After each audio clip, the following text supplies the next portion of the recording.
Magandang umaga po. Kapapasok lang po na balita, naglabas na ang Sandigan Bayan ng hold departure order laban kay Senador Bong Revilla. Yan ay para hindi siya makalabas ng bansa sa gitna ng kinakaharap na kasong plunder at graft kaugnay ng pork barrel scam. May news to go si Maki Pulido. Maki? Yan, Kara. Actually, talagang kalalabas lang ito. Ilang minuto pa lang nakakalipas ng ilabas ng 3rd Division ng Sandigan Bayan. Ito nga ang hold departure order laban kay Senador Bong Revilla nga nitong pork barrel scam. So ang ilabas ay in total around 17 hold departure orders, isang hold departure order per count ng graft and plunder.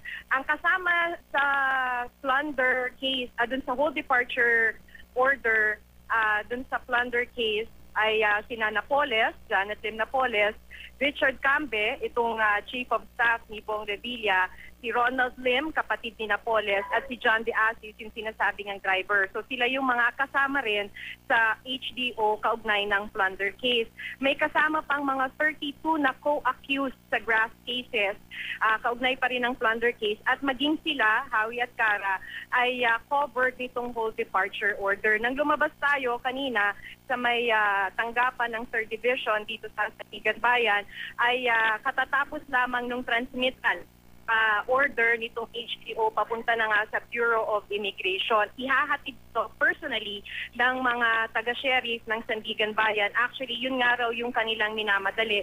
At di tayo agad nabigyan ng kopya ng HDO dahil minamadali nila na maihatid agad itong HDO sa may BID. So sa ngayon naman, Howie and Cara, ay nandito tayo naman sa may 3rd Division dahil ang inaabangan naman natin ay kung maglalabas na rin ba ang 3rd Division ng HDO dahil 3rd Division naman ang may hawak sa plunder at graft case laban kaya Senador Enrile.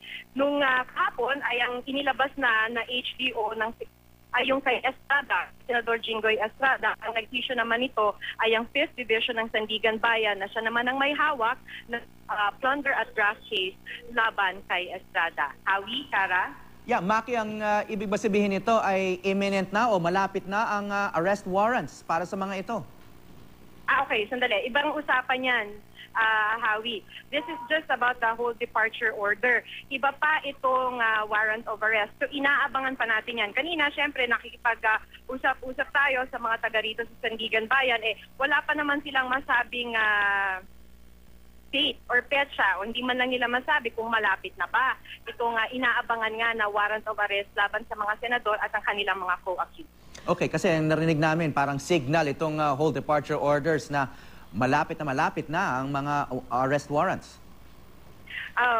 Yun din naman ang tanong natin, Howie, nung tayo nandun sa kanilang opisina na malapit na ba ma'am dahil nandito na nga yung HDO. Ay hindi pa naman daw dahil iba naman yung usapin ng pag-uusap when it comes to the arrest warrant, Howie.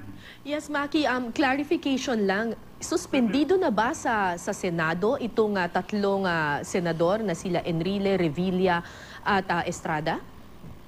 From my end, Cara, nandito tayo ngayon sa Sandigan Bayan. Wala pang ganyang balita kung suspendido na nga ba sila o hindi.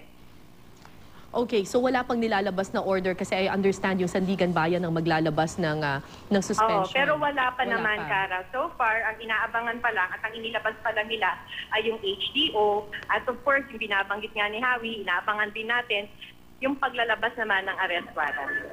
Maraming salamat, Maki Pulido.